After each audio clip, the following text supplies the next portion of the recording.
Welcome back, everybody, to another episode of the Attract and Stand Out podcast. I'm your host, Darlene Hawley, and I am so glad you're here. Welcome to a new year. It's 2022, and I have with me today Lysa Malka Sheinina. She is the founder and CEO of the Customer Success Institute, and she is an expert for over a decade with hands-on experience with established businesses, running and helping them scale up their customer service operations. And she's involved in some of the world's most innovative startups. Lysa, welcome to the show. I'm so excited to have you here today. Hi, Darlene. It's so great to be here today. Thank you for inviting me. Yes, I'm always thrilled to have new people in my community and to connect with. And I am so excited to hear your story today because each and every single one of us has these unique stories that have brought us into starting our businesses and how we've come to do these things. And it's so cool to hear different stories. So I'm excited to hear yours today. Let's start with kind of how did you start your business and what brought you to where you are today? Sure. As you mentioned already, I've been in customer success management and international business for over a decade now. It's been a really fascinating journey, and every time I reflect on my choices from the very beginning of my career, I went to a STEM school, right? So I learned math, computer science, physics from the very young age. And at some point, I got very much interested in systems overall. Computer science is a lot about systems, about translating the language of humans to be understandable by computers, while computers, on the other hand, are created by people, right? So we have like this whole circle. And this passion to technology and systems and symbolic systems especially, and to all of the diversity of, on the one hand, those systems, on the other hand, the people communities brought me to the career of customer success manager. This helped me to serve hundreds of various companies that were looking to implement technology into their operations, data-driven technologies. A lot of technologies that I supported were based on data mining solutions or even on artificial intelligence. And due to, on one hand, the character of customer success management as a profession, which is a totally new profession, you need to really be an owner, and you need to be very, very close to both business and technology. At some point, I realized that, my dream is really to create my own project, create my own company, my own business. And when the pandemic kicked in, I actually more or less remember that time. It was around January 2020 when I came back from a big rollout of one of the technologies that I supported back then. It was a huge success. We ran digitalization strategy workshops for top management of one of global banks that has, among other things, offices in Mumbai and Bangalore. And I think that was the point when, after conversing, and having those conversations with hundreds and hundreds of people, not only from India, but also from Singapore, Hong Kong, many other European countries, right? All this experience kind of came together. I actually started to see and comprehend how not that straightforward it is for so many people, especially those different generations, where each generation had a different level of tech exposure, right? I realized the complexity of technology adoption.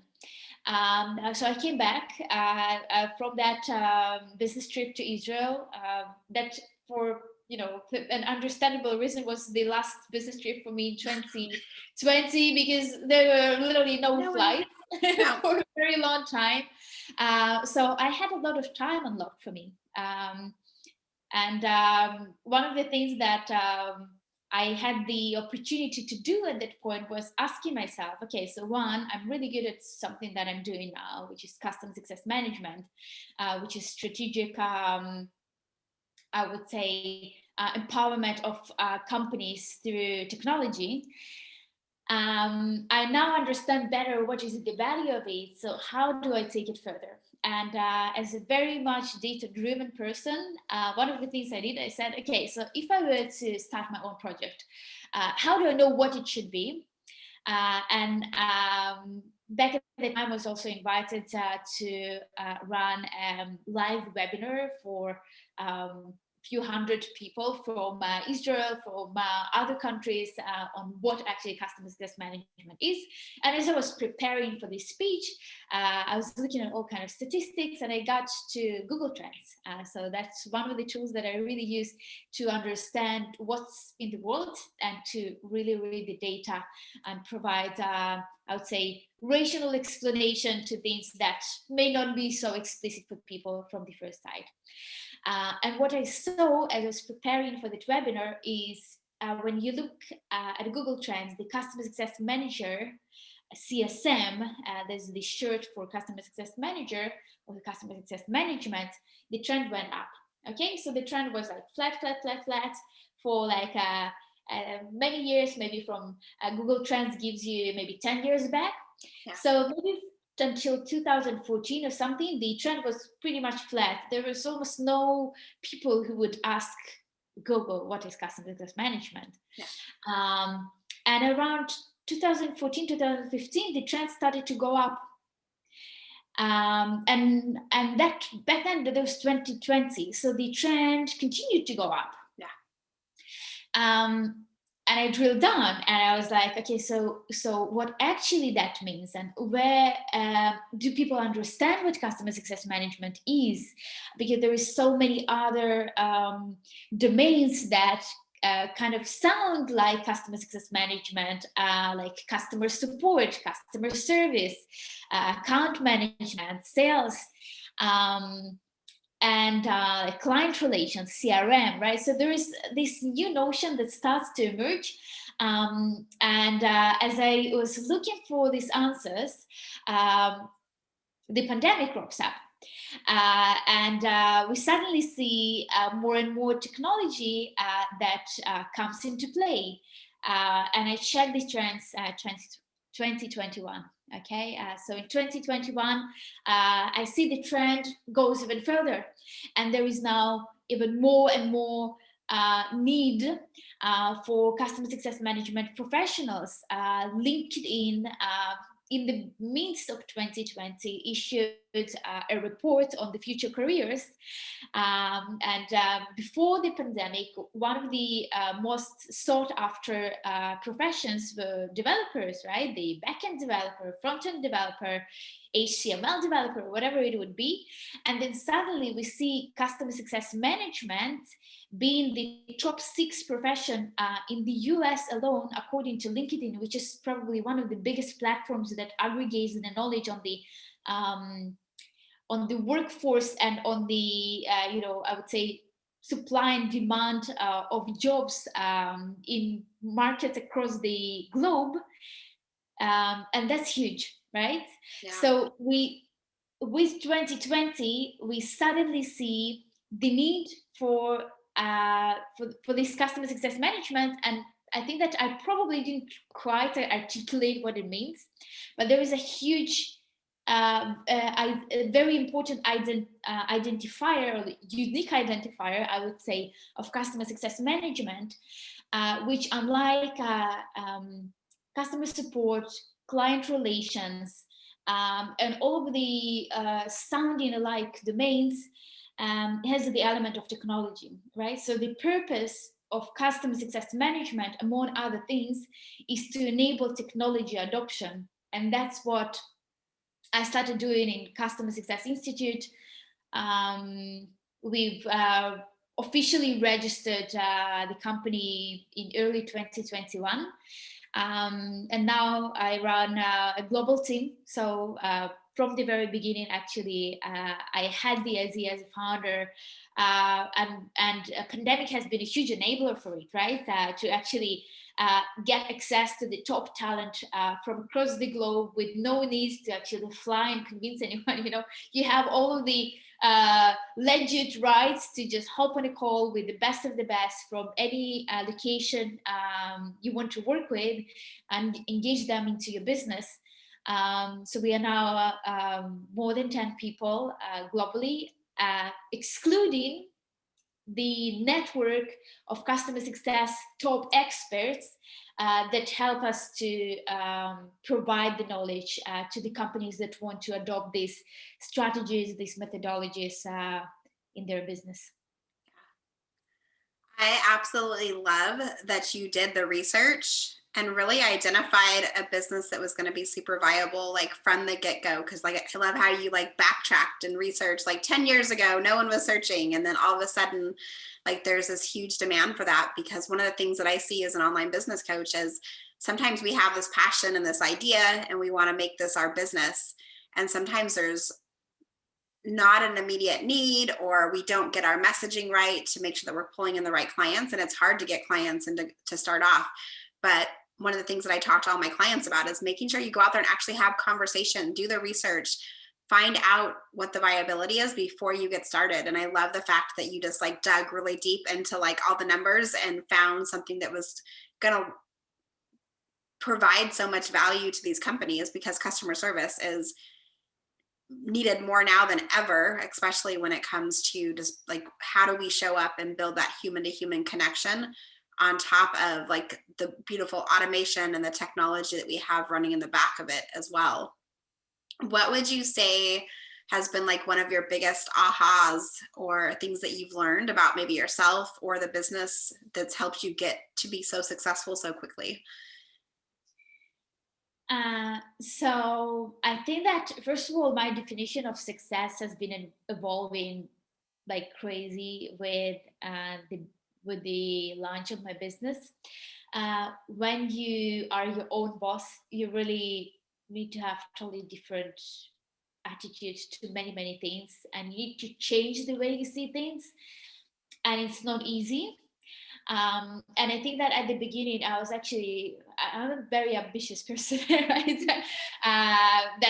That helped me to build a very successful career in the corporate world, and that probably pushed me moving forwards to found my own company, because you really need to have a lot of confidence, Yeah.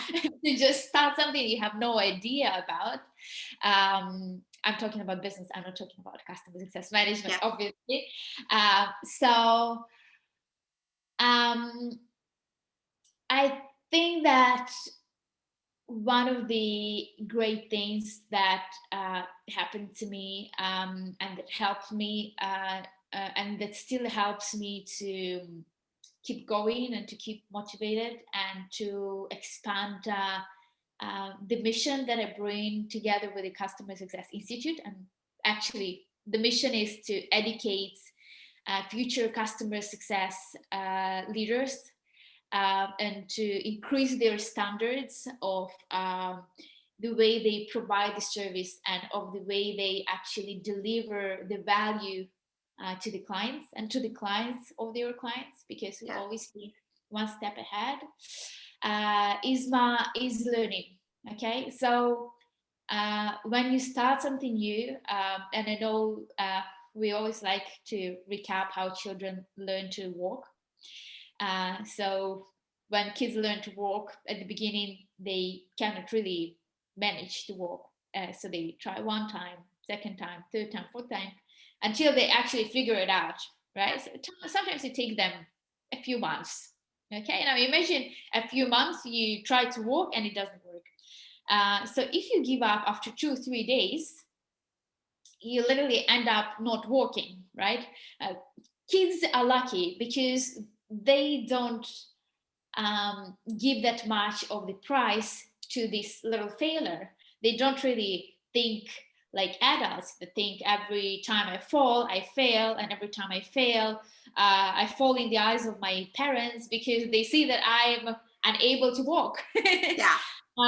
That's terrible, right? So I was like, okay, so listen, let's imagine that whatever doesn't go as perfect as it was in the familiar to me domain is just a learning curve. And that's how I perceive it. I just perceive whatever is happening to me in the business as a learning curve. And what we need to know about the learning curve is that there is always like these kind of waves, right? So we get to a certain level, it feels easy, then it turns out it's hard, then so we move a little bit down and we feel a little bit demotivated, and then it turns out that at the time when we are demotivated, we actually have learned, because it takes us some time to internalize the new knowledge, and then we can go to the next wave to get to the next level of expertise, and so on and so on. And this model has been very helpful for me to understand continually. And I'm very grateful also that I'm just 2 years in this process, right? And maybe, yeah, more or less 2 years as of now. And I understand that the distance that I've covered has been quite significant, and it's still very, very beginning, right? So you never start a business to for 2 months, right?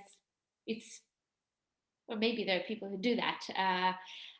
You started something really long-term enterprise that will help to build a lot of impact around you, and to, I would say, expand your idea to other people so they can actually serve this bigger mission that initially was just, maybe one sentence in your 20 something 2018 diary where you write your annual review, right? So yeah, I think that's how I manage it so far. Maybe in a couple of years I'll say different. Yeah, I love that you shared that, because I think it's something that's so common, right? As we start these businesses and we know how to do the work, but we don't always necessarily know how to market it, or to like what pieces we need to implement to close more sales and to get clients and to do those things. And it's a learning curve. I know for myself, when I left retail management and became a business coach, I could coach all day long, but the marketing piece and the sales piece, that was a piece. I did the sales piece, but not really the marketing piece in retail management. Like the clients walked into the building and I sold to them, and I ran the front of the store, the operations. I did customer service management, operations, HR, training, development, all those pieces. And I was really good at knowing what to do with the client once I had them. But there was a huge learning curve in the beginning for me for how do I go out and actually get the client to come in and say yes, so that I could serve them and show up in that way. And that's typical, like the biggest learning curve each of us have. And so it's important that we don't just assume, like, because we're going to fall like a kid does when they're learning to walk. We're going to, misstep. We're going to try things out and test and measure it and throw the spaghetti against the wall and see if it's going to stick. And sometimes it doesn't work the way that we intended to, but it's about getting back up and putting ourselves back out there and learning from those, those failures, those mistakes, the successes.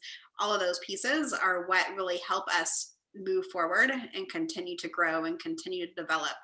I feel like I've been in business for over 15 years now, and I'm still learning. I learn something new every single day. I read a book and I'm like, oh, like I might have even heard it before, but I hear it in a new way today because of where I'm at now. And so it's one of those pieces that as entrepreneurs, like we're continuously evolving, we're continuously learning.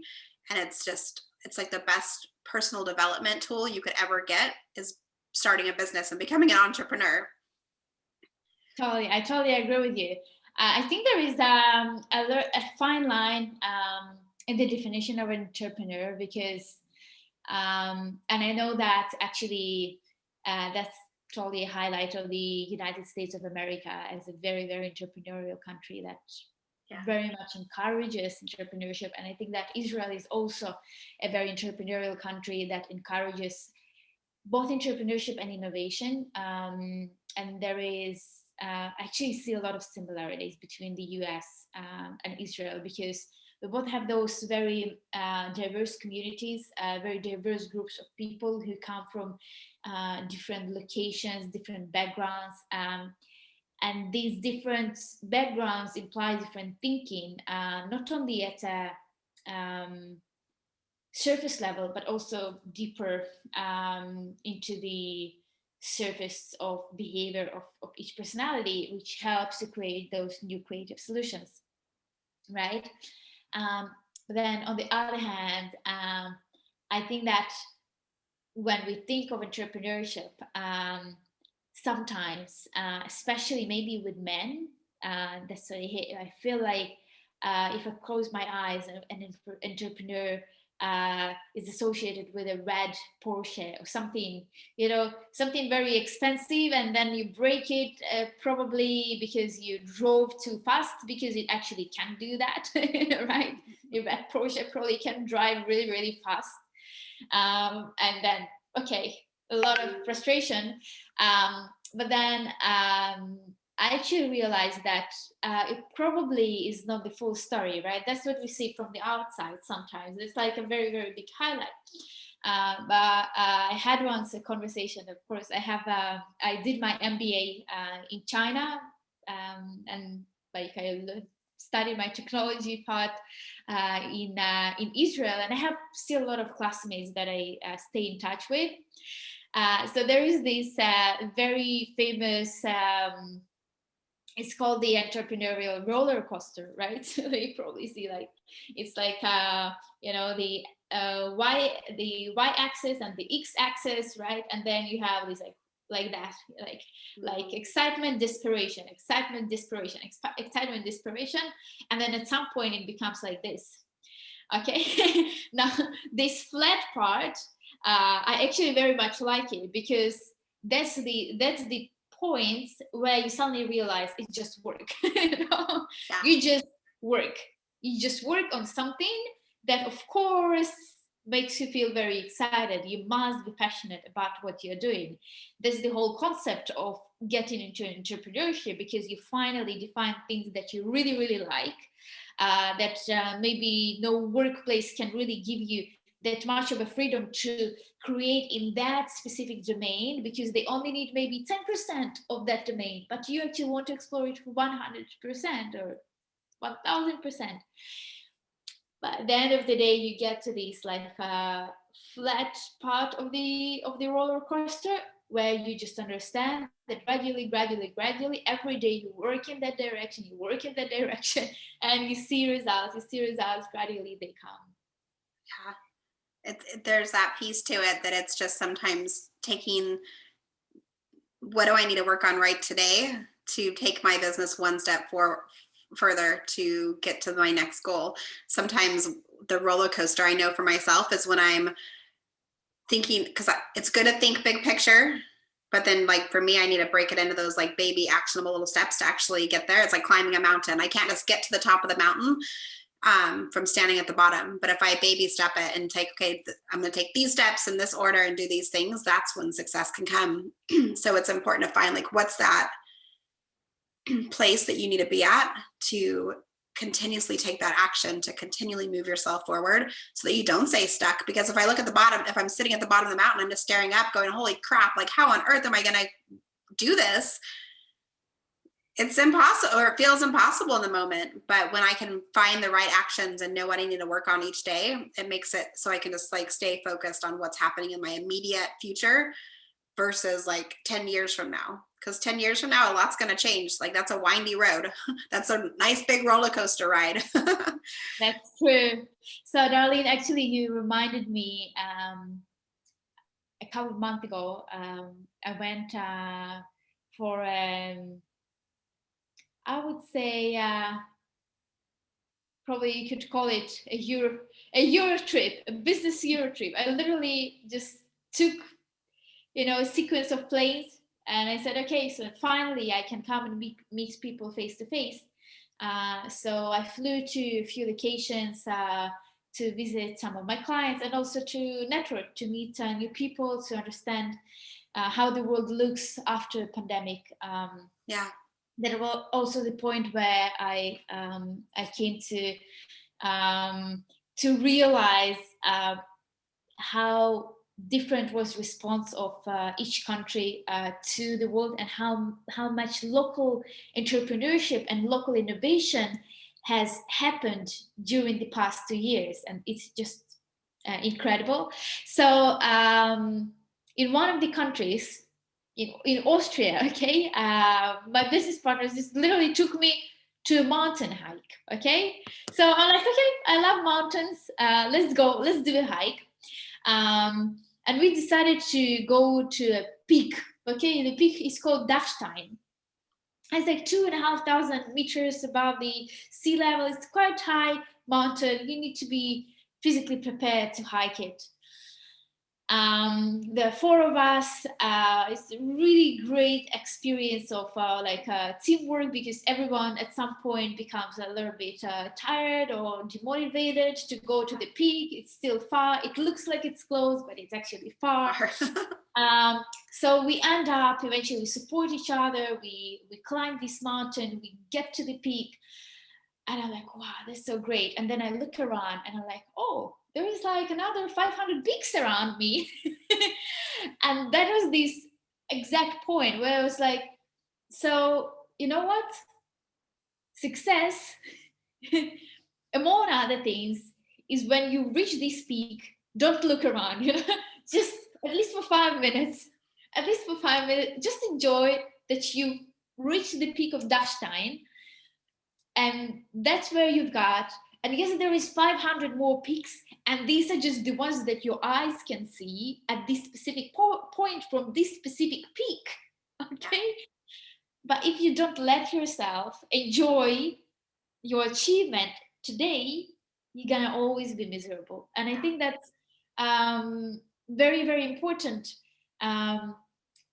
especially in entrepreneurship, where you have unlimited possibilities, unlimited opportunities, unlimited paths, right? So you have like 500 peaks. Okay, so which one do I go to next?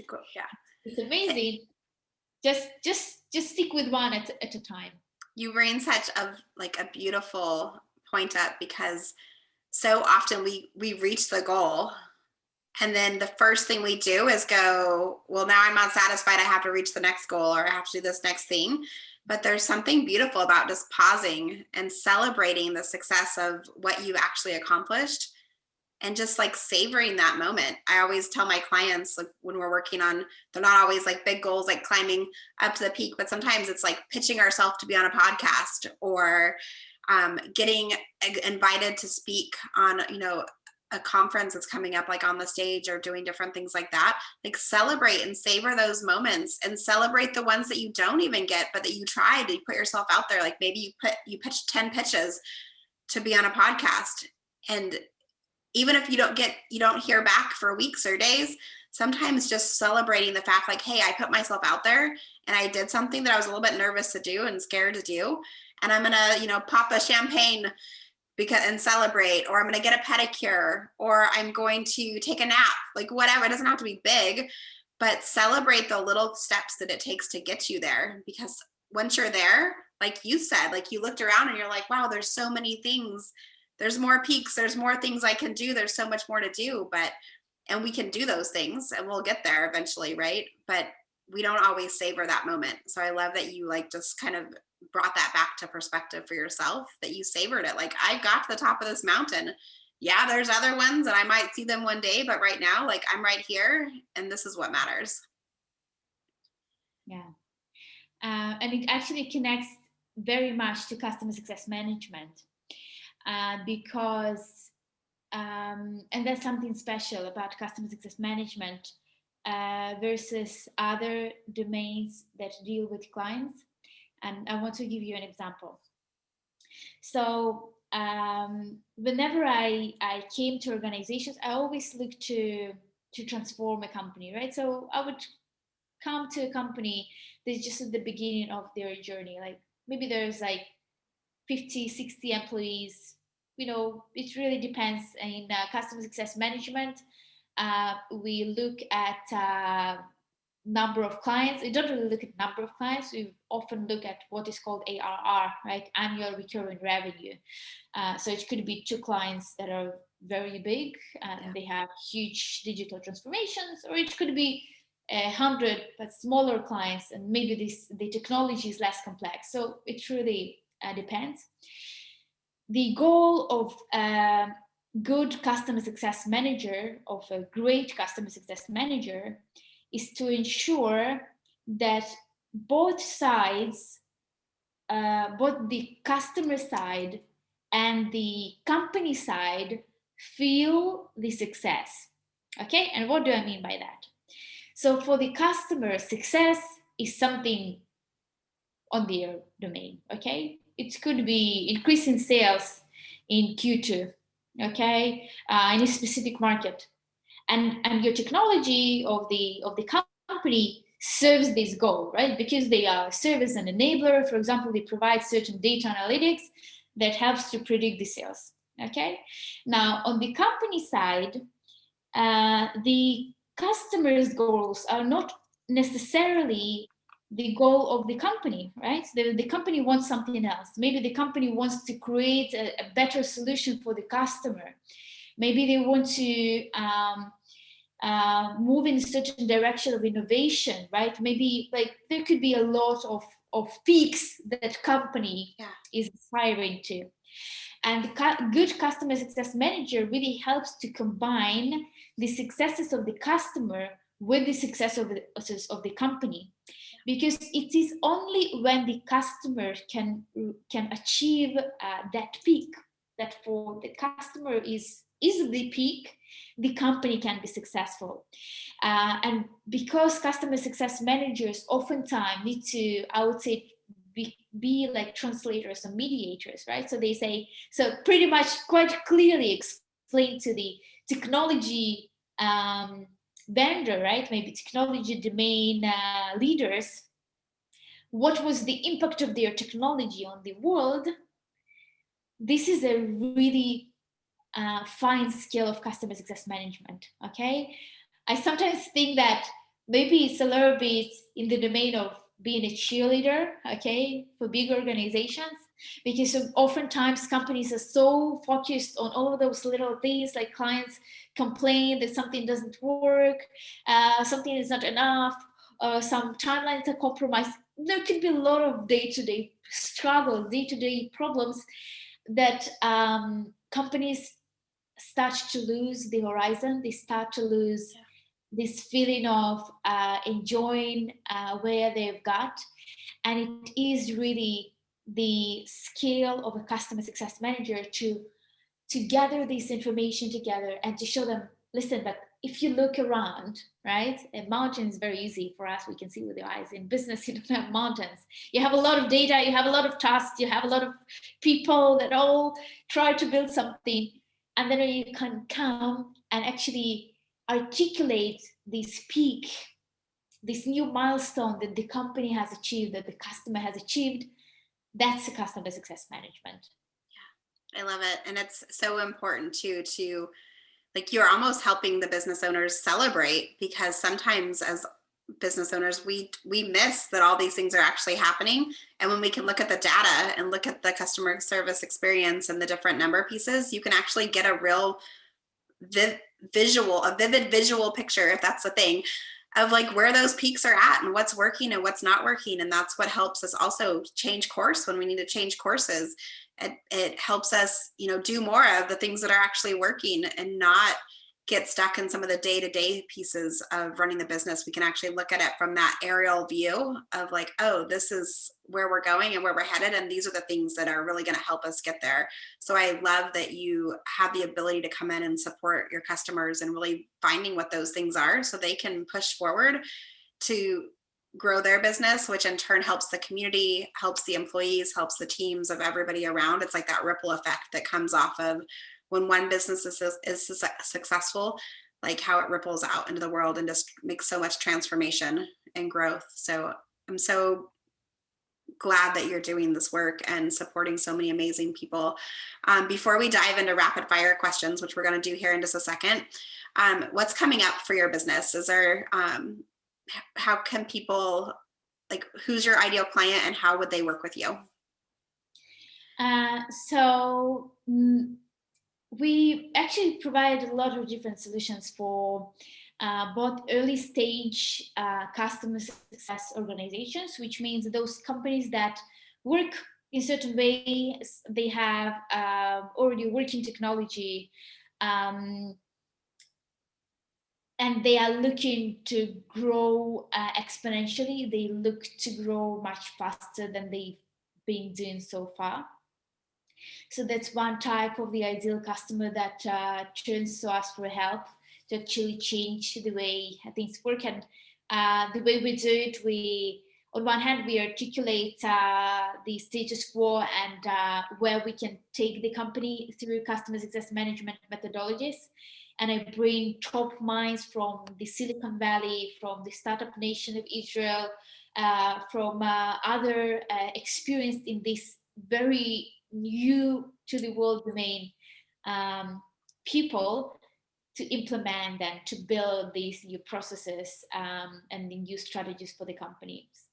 Another type of businesses that turn to us are those that aim to go global. Okay, so many companies actually, they serve their local market, maybe a regional market, and they want to expand. When you want to expand, you not only need to change your thinking from local to global, right? Because operations are different. Customer Success Institute actually has been established as a global company. So we instantly start establishing our operations cross-border, right? But not every company is set this way. And here we bring expertise of cross-cultural communication, international business practices, and the benefits that companies can get by turning from local companies to multinationals. Okay, when you turn to multinational, there are also certain challenges which we solve through cross-cultural communication workshops, some other practices that actually help to take the business through this transition. Okay, and okay, so that's in terms of the clients. And then the other thing that you wanted to know, Where are you going? What's next for you? where we're going. So the next thing in the business, I think that first of all, it's definitely about articulating and actually bringing more value to the clients. I think for me as a founder and CEO, that's one of the top priorities, to make sure that the clients actually receive the value from our services, and that we can help them to achieve their business goals with whatever services we provide. And another thing, in 2021, we've established a number of customer success communities. And I really invite everyone to join those. Some of them are running on Facebook, some of them on LinkedIn, some on Vimeo and WhatsApp. And I really want to make sure that everyone is aware of the customer success management and its benefits and how it can help your business. One of the things that we've been doing recently is actually encouraging more and more people to come to the customer conference 2022. There is a conference that is fully dedicated to customer success management, trends, new tools, and that's one of the things that we want to see more people actually coming and learning from the industry leaders, not only online but also in person. And I'm sure there will be many more things that I just don't like to tell everyone everything too much ahead of the time. But Can leave a little suspense. A little suspense is always good. I like to have a lot of secrets, but I definitely want to say that the focus of Customer Success Institute is to bring the top and most innovative knowledge from top executives in customer success management to all the companies and all the professionals who want to get this very, very special, very innovative, and very much needed knowledge in 2022, which is a totally digital world, and we really need to learn how to live with it. Perfect. Well, I so appreciate you coming on and just sharing about the work that you're doing and how you're supporting so many of your clients. We're going to do some really quick rapid fire questions, just whatever pops into mind, and give us like just a tiny bit of an answer to it. What are you currently binge watching on TV? Because I know so many people are binging stuff these days with COVID and not being able to go to many places. What's the one thing you're watching right now? On TV, I don't really watch TV, I'll be honest. Good. Too many years. But I did take a leap, and I went to cinema to watch Matrix 4 just a couple of weeks ago. That's rather unusual of me. Perfect. I'm glad. Yeah, it's funny because I'm not typically a big TV watcher. I'd watch something here and there. But with the pandemic and not going out of my house as much, I found that I've been binge watching a little bit of TV. So I figured I'm going to ask what other people are watching. That way I can make sure I'm watching what I need to. Are you reading anything currently right now? Do you have any books on your nightstand or in your office? Absolutely. Actually, so that's what I like to do. I always have 3 to 4 books running, and I'm a slow reader, and I was initially a little bit uncomfortable about it, but now I understand that that's just how I am. I read books for reflection and when I look for solutions of my problems. So I tend to turn to really smart people to find the solutions for me, and some of them are broad books. So one of the books that I'm currently reading is Founder's Dilemma. I hope I'm not confusing the name of the author is Noah Wasserman. I hope I'm not. Sorry, if not, we'll fix it in the show notes. On the family names. That's one. I read something spiritual as well. So there's quite a few books, and because I told you at the beginning of our conversation, I'm a systems person. So when I decide to research certain domain, I go and read everything about it. So lately I got interested in spirituality, and now I'm reading in parallel on Taoism, Kabbalah, the Indian philosophies that explain how chakras interact, and all this kind of gives me a more or less holistic picture of this part of the world. Yeah. And I've been, I'm not sure if there's anything that I read that much for fun, like really for fun, like novels. I should probably improve on that, but when it's for fun. Well, sometimes, I don't know, for me, I feel like the fun books are now just the personal development books, the books that are going to push me forward to be a better human being. So sometimes it's like the personal development books are what lead my business, but it also is what helps me to step into who I am.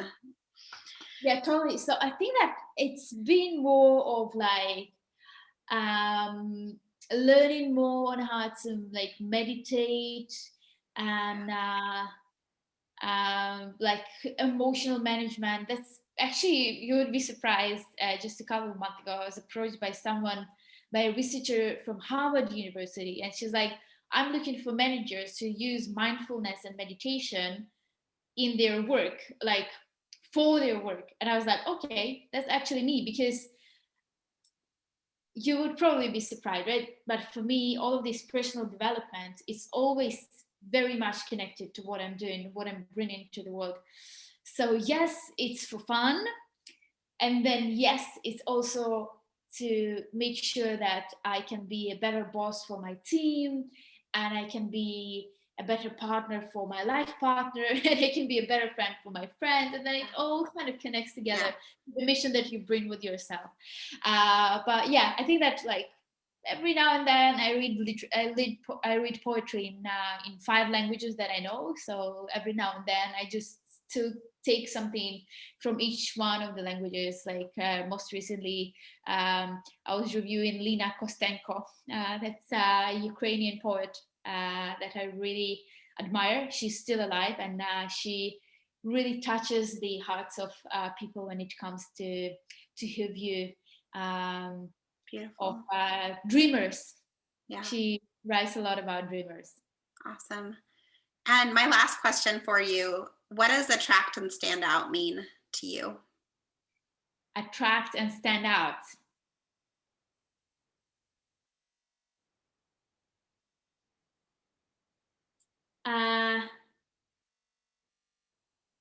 So I think that attract for me, I think these two notions are very much connected, like attract and stand out. Yeah. But I think that they describe totally different ways of behavior. Where attract is something, it's like you see a mountain far on the horizon, and you see suddenly the light of the sun reflects over the hills of the mountain. So it attracts you because you kind of see it from a distance and you really want to get there, and it attracts you by how unfamiliar it is for you, or how mysterious it is for you. And the more you approach, the more you kind of disclose what is this point that attracts you, what it actually looks like. That's attract. Yeah. And then stand out, it's more of an intentional, so if attract implies no action, implies attracting by just the very presence of what this is, more of a Taoism kind of approach. Stand out implies an action. You actually need to take an action to bring the attention to you. Yeah, thank you. Lysa, thank you so much for being here with me today. It's been so fun to hear your story and just to chat with you and connect. I know people are going to want to connect more with you. Where should we send them? So there is a lot of ways to find Customer Success Institute. I think one of them is actually to Google it. You will very likely find either our Facebook or LinkedIn channel to connect and to follow our news and our offers. Another way to reach out to the team is just email administrator or contact at csminstitute.org. I think that actually is even easier, right? Contact at csminstitute.org, and just write whatever you want to write to us, and we'll be happy to help.